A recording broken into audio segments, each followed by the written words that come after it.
की शुरुआत एक काफी पुराने घर को दिखाने से होती है जो काफी सुनसान जगह पर था। हाल ही में यहाँ एक फैमिली रहने के लिए आई थी। फैमिली में कपल था, हस्बैंड वाइफ और उनकी बेटी। अब उनकी बेटी को अजीब महसूस हो रहा था। अकेले सोने से वो डर रही थी क्योंकि उसका कहना था कि यहाँ कोई बुरी ताकत जैसे कोई शैतान, डीमन वगैरह है। पर थोड़ी ही देर में उसकी मॉम आकर उसे समझाती है कि बेटा आराम से सो जाओ, ओके, यहाँ कोई बुरी ताकत नहीं है, ये बस तुम्हारा वहम है। उसकी बेटी मान गई। तब उसकी मॉम यहाँ से चली गई। अब बच्ची सोने की कोशिश तो करती है पर उसे नींद ही नहीं आ रही थी। वो किसी सोच में पड़ी हुई थी कि तभी अचानक उसके कमरे का दरवाजा अपने आप ही खुल जाता है। उसे ये चीज अजीब लगी। वो उठी और फिर से दरवाजा बंद कर देती है। पर हैरत, एक बार फिर वो दरवाजा खुल गया और अब जब बच्ची ने झांक कर देखा तो वहाँ एक बहुत बड़ा खतरनाक डीमन शैतान था जिसकी डरावनी लाल आंखें थी। उसे देखकर बच्ची डर गई और फिर अगले ही पल डीमन उस पर हमला कर देता है। उसने बच्ची को टांगों से पकड़ लिया और खींच कर अपने साथ ले जाता है। दरवाजा बंद हो गया। हम बस बच्ची की चीखों की आवाजें ही सुन पाते हैं। मगर हैरत, अगली सुबह बच्ची दोबारा आ गई। वो जब किचन में गई तो उसके डैड उसे नाश्ता करने को कहते हैं। पर बच्चे जिसके हाव भाव पूरी तरह बदल गए थे, वो चाकू उठाती है और अपने डैड की पीठ पर वार कर देती है। उसने 2-3 बार चाकू मारे जिससे वो नीचे गिर गई। मगर बच्ची तो इतनी खतरनाक हो गई थी कि वो अभी भी नहीं रुकती। वो उनके ऊपर बैठ गई, बार बार चाकू से वार करती रहती है जिससे दर्दनाक उनकी मौत हो जाती है। अब जब उसकी मॉम बाहर आई तो ये भयानक नजारा देखकर काफी डर गई। उनके ये देखकर होश उड़ जाते हैं कि उनकी बेटी को डीमन ने पोजेस्ड किया हुआ है, यानी उसके अंदर शैतान ने आकर अपने कंट्रोल में कर लिया है उसे। वो बहुत भयानक लग रही थी। उसकी आंखें काली हो गई थी, चेहरा सफेद पड़ गया था और मुंह से खून आ रहा था। और अब वो गुस्से में आकर अपनी मॉम को भी चाकू दिखाती है। मॉम काफी घबरा गई और अब बच्ची उठी। उसने अपनी मॉम पर भी हमला कर दिया। वो तड़पने लगी। उनकी भी बहुत बुरी मौत हो जाती है। इस हादसे के कुछ दिन के बाद 2 लोग उस घर में आते हैं जिन्हें एक अनजान आदमी ने इस घर में आने की दावत दी थी। ये लोग दरअसल पैरानॉर्मल इन्वेस्टिगेटर्स होते हैं, यानी अजीबोगरीब भूतिया चीजों के बारे में पता लगवाने वाले। इनमें एक का नाम जैक होता है और दूसरे का जोनाथन। अब जैक नए नए तरीकों से इन्वेस्टिगेशन करता है, यानी वो भूतों का पता लगवाने के लिए एडवांस टेक्नोलॉजी को इस्तेमाल करता है, जबकि जोनाथन पुराने तरीकों से। यही वजह है कि जैक का भूतों पर इतना यकीन नहीं होता जितना जोनाथन का था। नॉर्मल इन्वेस्टिगेटर वो बस इसलिए बना ताकि देख सके कि क्या भूत होते भी हैं या नहीं। इतनी ही देर में यहाँ वो अनजान आदमी आ गया जिसने दोनों को यहाँ बुलाया था। वो काफी अजीब ही लग रहा था क्योंकि उसके हाव भाव बहुत अलग ही थे। वो अजीब आदमी जैक और जोनाथन को एक फाइल देता है जिसमें इस घर की तारीख के बारे में सब कुछ लिखा हुआ था और कहता है कि तुम दोनों को यहाँ मेरे मालिक, मेरे बॉस ने बुलाया है। फिर इस घर के बारे में बताने लगा कि ये 200 साल पुराना घर है और हैरान कुन बात कि हॉन्टेड भूतिया भी है। यही वजह है कि जो भी लोग यहाँ रहने के लिए आते हैं वो 3 दिन से ज्यादा यहाँ टिक ही नहीं पाते, मारे जाते हैं। बहुत सारे लोगों की अजीब तरह यहाँ पर मौतें हुई, पर आज तक समझ नहीं आई कि उन्हें आखिर मारता कौन है। जिसके बाद वो उन्हें शुरुआत वाली फैमिली के बारे में भी जानकारी देता है कि यहाँ एक कपल और उनकी बेटी भी रहने के लिए आए थे, पर बच्ची के साथ न जाने क्या हुआ। उसने पहले अपने डैड को मार डाला और फिर मॉम को भी। बाद में उसकी लाश ऊपर एटिक से मिली। पुलिस ने जब चेक किया तो उसकी पीठ पर चाकू के निशान थे, यानी कि उसकी पीठ पर चाकू से वार किया गया था और उसकी मौत हुई थी। और ऐसी ही कई सारी मौतें अजीब तरह से यहाँ हुई हैं। और अब मेरा बॉस तुम दोनों को एक ऑफर देना चाहता है कि तुम भी 3 रातें यहाँ पर गुजारो और इस केस को हल करो, पता करवाओ कि इस घर में होने वाले हादसों की वजह क्या है। इन 3 दिन पूरे घर को लॉक कर दिया जाएगा, मतलब तुम यहाँ से बाहर नहीं जा सकती। तुमसे गाड़ी की चाबियाँ और फोन भी ले लिए जाएंगे और इस काम के बदले दोनों को $50,000 दिए जाएंगे। ये ऑफर सुनकर दोनों मान गयी। इसीलिए अब वो अजीब आदमी गाड़ी की चाबी और फोन लेकर यहाँ से निकल जाता है। जैक अपने ब्रीफकेस से पैरानॉर्मल चीजों की इन्वेस्टिगेशन करने का सामान निकालता है जो काफी हाईटेक था और वो अपने काम पर लग गया। तभी उसके पास जोनाथन आता है जो बताने लगा कि मेरे पास ये ताकत है, मैं भूतों को देख सकता हूँ और इसी तरह मैं अपनी इन्वेस्टिगेशन करता हूँ। जैक कहता है कि मेरा यकीन साइंस पर है और मैं अपने नए नए तरीकों से ही भूतों का पता लगवाता हूँ। जिसके बाद दोनों अलग अलग होकर पूरे घर की छानबीन करने लगते हैं। जोनाथन जब एक कमरे में गया तो वहाँ एक साइकिल अपने आप ही चलने लगती है, जो देख वो थोड़ा डर जाता है। उधर जैक अपना सामान लेकर उस कमरे में आया जहाँ उस बच्चे की मौत हुई थी, पर उस कमरे का दरवाजा अपने आप ही खुल गया। जैक जैसे दरवाजे को बंद करने गया वो खुद ही जोर से बंद हो जाता है। इससे उसे अजीब तो लगा, पर वो नजरअंदाज करके अपने डिवाइस को देखने लगता है जिस पर फ्रीक्वेंसी अपने आप ही बढ़ने लगती है। और ये देखकर तो वो काफी हैरान रह गया क्योंकि इतनी ज्यादा फ्रीक्वेंसी होना मुमकिन ही नहीं था। फिर जब वो नीचे आने लगा तो उसे कुछ आवाजें सुनाई देने लगती है ही आवाजों का पीछा करते हुए वही कमरे के बाहर आ गया, पर जैसे अंदर जाने लगा उसके पास जोनाथन आ जाता है और उसे वहाँ से अपने साथ ले गया। जोनाथन उसे एक गन दिखाता है जो उसे घर के एक कमरे से मिली थी और अब ये दोनों इस गन को अपनी हिफाजत के लिए साथ रख लेते हैं। रात को जोनाथन अपने आसपास मोमबत्तियां जलाकर बैठ गया। उसने हर जगह पर एक जादुई पाउडर भी डाल दिया था जिससे अगर आसपास कोई भूतिया चीज हो तो वो जल्द सामने आ जाएगी। और टेबल पर सामने वो आत्माओं भूतों से राब्ता करने वाला बोर्ड रख लेता है ताकि यहाँ जो भूत आत्मा है उससे जोनाथन बात कर सके। वो हर कोशिश करने को तैयार था कि तभी उसके पास जैक आकर बैठ जाता है। वो जोनाथन से कहता है कि मैं तुम्हारा काम देखना चाहता हूँ ताकि ये जान सकूं कि तुम सच में भूतों से बात कर भी सकते हो या नहीं। और अब जोनाथन अपना काम शुरू कर देता है। वो आत्माओं को पुकारने लगा पर आगे से न कोई जवाब आता है और न वो खुद आई। ये देखकर जैक उस पर हंसने लगा। जोनाथन को अपनी बेइज्जती महसूस हुई, इसलिए वो मजाक मजाक में उसकी वाइफ के बारे में गलत बात कह देता है उसे शर्मिंदा करने के लिए। जो सुनकर जैक को गुस्सा आ गया। वो जोनाथन पर भड़क उठा, काफी बातें सुनाकर वहाँ से चला जाता है। जैक जब अलग कमरे में गया तो वहाँ वो अपनी वाइफ की आखिरी निशानी लेकर रोने लगता है जिससे हम समझ पाए कि उसकी वाइफ की मौत हो गई है। जोनाथन जब कमरे में अकेला था तो वहाँ वो डीमन आ जाता है जो बोर्ड के जरिए उससे बात करने लगा। वो उसे लिख के कहता है 2 नाइट्स लेफ्ट, यानी अब 2 ही रातें बची हैं। जो देखकर जोनाथन काफी घबरा गया क्योंकि वो समझ गया था कि डीमन क्या कहना चाहता है। डीमन 2 रातों के बाद उनके साथ भी कुछ कर देगा। रात को जब जैक सो रहा था तो डरावने सपने की वजह से उसकी आँख खुल जाती है। उसने जब दरवाजे की तरफ देखा तो ऐसा लग रहा था कि बाहर कोई खड़ा हुआ है और अब जब दरवाजा खोलकर उसने बाहर देखा तो वहाँ कोई भी नहीं था। अगली सुबह जब जैक अपने काम पर लगा हुआ था, इन्वेस्टिगेशन कर रहा था, तो उसके पास जोनाथन आया और बताता है कि कल रात मैंने डीमन से राब्ता किया, मेरी उससे बात भी हुई। अब जैक जो पहले उसे झूठा फ्रॉड लगता है वो उसकी बातों पर यकीन ही नहीं करता। अब जैक पूरे घर में एक मोशन डिवाइस लगा देता है जिससे अगर कोई भी हरकत हो या कोई उसके आगे पीछे से गुजरे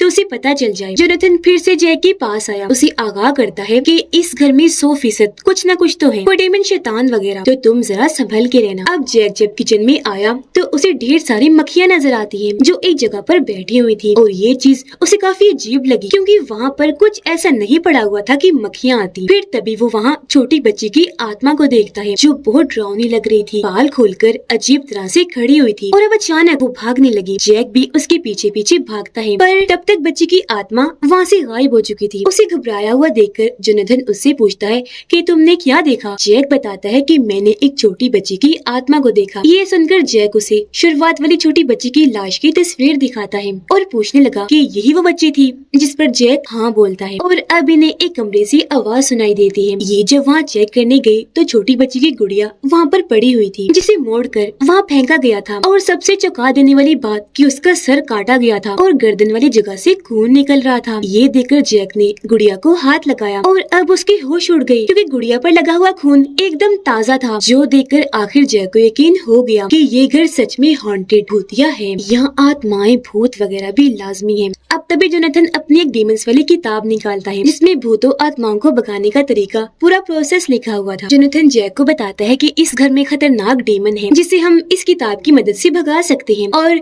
इस घर में जितने भी लोग मारे गए सबको उस डीमन ने ही मारा था और अब उसे रोकना है ताकि वो मजीद किसी की जान ना ले सके। ये सुनकर जैक जोनाथन को एक वॉकी टॉकी मोबाइल डिवाइस देता है ताकि ये दोनों आपस में इसके जरिए बात कर सके क्योंकि फोन तो वो अजीब आदमी ले जा चुका था। और खुद जैक घर की छानबीन करने के लिए चला जाता है जहाँ उसे घर में एक बेसमेंट मिली जिसको चेक करने वो अंदर चला गया। जोनाथन जब वो डीमंस वाली किताब पढ़ रहा था तो वो लाल आंखों वाला डीमन उसके पीछे आकर खड़ा हो जाता है जिसके वहाँ होने के बारे में जोनाथन को भी पता चल गया था, इसीलिए वो फौरन जैक को कॉल करके बेसमेंट से बाहर आने का कहता है। अब जोनाथन की आवाज जैक तो सुन पा रहा था पर आगे से जैक की आवाज ठीक से समझ नहीं आ रही थी, इसलिए जोनाथन कुछ समझ ही नहीं पाता। वो देखता है कि एक दरवाजा अपने आप ही खुल गया है। जोनाथन जैसे ही उसके पास गया चेक करने तो वो अपने आप ही जोर से बंद हो जाता है। ये देखकर जोनाथन की परेशानी और बढ़ गई, इसीलिए वो दोबारा जैक से बात करने लगा पर अब की बार दोनों ही एक दूसरे को नहीं सुन पा रहे थे। बेसमेंट में जैक जब आगे बढ़ा तो उसे दीवार पर अजीब तरह का बहुत बड़ा निशान बना हुआ दिखता है जिसके ऊपर ताज़ा खून लगा हुआ था, साथ ही वहाँ कुछ लिखा भी हुआ था। उसे समझने की कोशिश जैक कर ही रहा था कि तभी अचानक एक डरावनी सी औरत का भूत आकर उस पर हमला कर देता है। इससे जैक को कुछ हुआ तो नहीं पर वो काफी डर जाता है। जोनाथन को अंधेरे में एक परछाई खड़ी हुई दिखती है,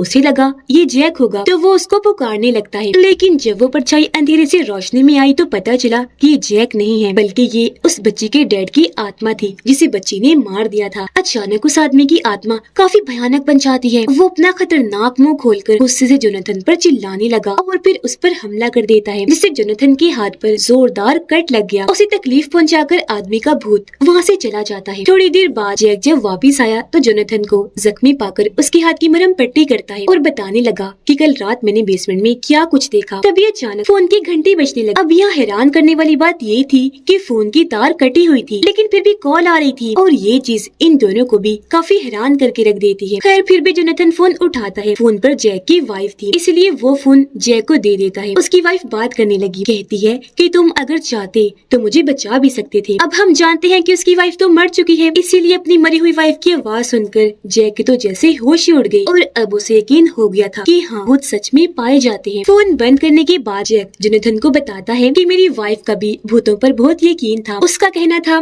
कि मेरे पीछे एक डीमन पड़ गया है, वो मेरी जान लेना चाहता है, पर मैंने उसकी बात का यकीन नहीं किया। फिर एक दिन जब मैं घर आया तो मैंने अपनी वाइफ को बहुत बुरी हालत में बाथ टब में देखा। बाथ टब भी खून से भरा हुआ था और दीवारें भी। मेरी वाइफ ने रोते हुए कहा कि ये सब मुझसे वो डीमन करवा रहा है और तुम हो कि मेरी बातों का यकीन ही नहीं करते। ये कहते उसने चाकू से अपनी गर्दन काट ली और वहीं उसकी मौत हो गई। मेरी आंखों के सामने मैंने उसे मरता हुआ देखा, पर उसे बचा नहीं पाया। अगर मैं चाहता तो उसकी बातों का यकीन भी कर सकता था और शायद आज वो जिंदा होती। मुझसे गलती हो गई, जिस बात का अफसोस मुझे आज तक है। ये बताते हुए वो काफी दुखी हो जाता है। तब जोनाथन उसे सहारा देता है और क्योंकि काफी रात हो गई थी तो दोनों सो जाते हैं। अगली सुबह जोनाथन जैक को बताता है कि यहाँ उस डीमन के अलावा कई सारी आत्माएं भी हैं जो हमें छू भी सकती हैं, इसीलिए हमें अपनी हिफाजत करनी पड़ेगी कि कहीं वो हमें कोई नुकसान न पहुँचा दे। इसीलिए वो गन्स और सारे औजार हथियार वगैरह निकालते हैं ताकि उनकी मदद से अपना बचाव कर सके। अब यहाँ रखे सामान में जैक को एक तस्वीर पड़ी हुई दिखती है। वो जब चेक करता है तो उसमें वही अजीब आदमी भी था। ये तस्वीर काफी पुरानी थी और जैक इसे जोनाथन को भी दिखाता है। दोनों ये देखकर काफी सोच में पड़ जाते हैं कि ये आदमी कितना पुराना है, यानी कि इसकी उम्र तो बहुत ज्यादा होगी। जैक उस तस्वीर में वही लिखा हुआ देखता है जो उसने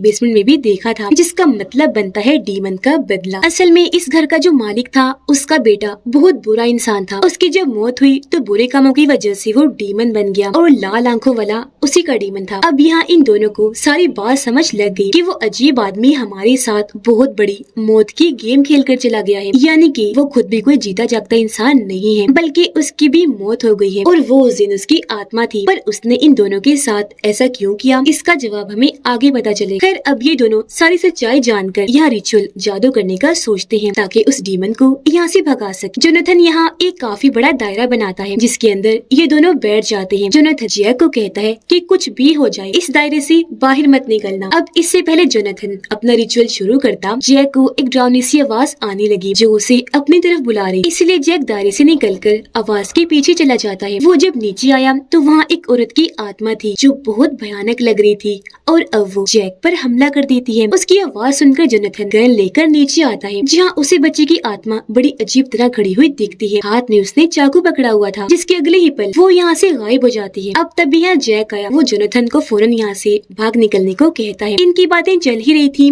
कि तभी औरत की आत्मा फिर से इनके पास आकर खड़ी हो जाती है। उसे देखते ही जोनाथन शूट कर देता है। गोली लगते ही वो ढेर होकर नीचे गिर जाती है, जिसका मतलब था कि ये भी आत्माओं को चोट पहुंचा सकते थे। तभी यहाँ पर एक और आदमी की आत्मा जाती है जो तो बहुत ही बदसूरत और डरावना लग रहा था क्योंकि उसकी आंखें खून जैसी लाल थी। वो भी अपनी अपनी जगह से हिली हुई। यह जैक उसे लड़ता है। दोनों में काफी देर तक लड़ाई चलती रही, पर क्योंकि आत्मा खतरनाक थी तो ज्यादा देर तक जैक उसका मुकाबला नहीं कर पाता, इसलिए वो यहाँ से भागा और एक कमरे में जाकर छुप जाता है जहाँ उसे एक और आदमी की आत्मा मिली जो बहुत डरावना लग रहा था। उसका पूरा चेहरा ही बिगड़ा हुआ था जिसे कोई भी देखकर डर जाए, पर वो इतना ताकतवर नहीं था, कमजोर था, इसलिए जैक उससे लड़ता है और उसे मार गिराता है। जोनाथन को दरवाजे के पीछे डीमन नजर आया, पर इसने जब जाकर चेक किया तो वहाँ कोई भी नहीं था। फिर उसे उस छोटी लड़की की आत्मा दिखाई दी। जोनाथन जब उसके पास गया तो वो अपने असली रूप में आ गई। वो उस पर चिल्लाने लगी, डरा देती है। अब इससे पहले वो हमला करती, जोनाथन उस पर नमक डाल देता है जिससे वो आत्मा जलकर राख बन गई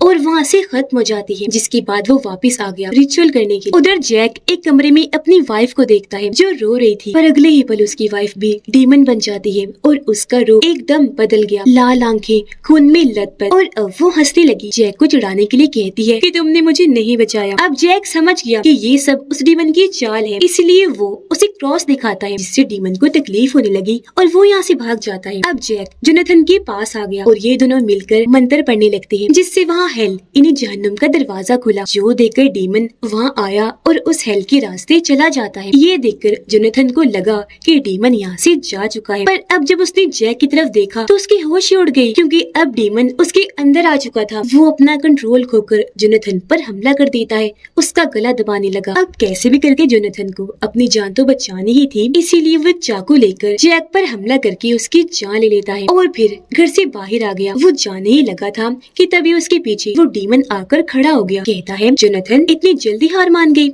ये सुनकर जोनाथन को गुस्सा आ गया। वो समझ गया कि ये डीमन है और अपनी गन को वो डीमन पर तान देता है, यानी कि जोनाथन जो इकलौता बचा था वो डीमन से लड़ेगा, पर सारे लोगों की तरह वो भी मारा जाएगा, क्योंकि ये हेल का डीमन है इतना खतरनाक कि इसे इतनी आसानी से खत्म नहीं किया जा सकता। ये लोगों को इसी तरह मारता रहेगा। जो भी यहाँ आएगा 3 दिन में ही उसकी मौत पक्की है। अब यहाँ हम जान पाए कि सच में वो शुरुआत वाला अजीब आदमी मरा हुआ था और वो उसकी आत्मा ही थी, जो लोगों को यहाँ लाने का काम करता है, ताकि डीमन उन लोगों को मार कर उनकी आत्माओं को अपने साथ हेल में ले जाए और फिर उनके भूत इस घर में घूमते रहे। यही वजह है कि ये घर भूतिया है। जैक और जोनाथन को भी यहाँ लाने का मकसद यही था, ताकि डीमन उनका भी शिकार कर ले। उन्हें ट्रैप जाल में फंसाकर यहाँ लाया गया था और ये सिलसिला ऐसे ही चलता रहेगा। मौतें यहाँ पर होती रहेंगी और वो अजीब आदमी लोगों को यहाँ पर लाने का काम करता ही रहेगा। और इसी भयानक एंडिंग के साथ ही इस फिल्म की कहानी यहीं पर खत्म हो जाती है।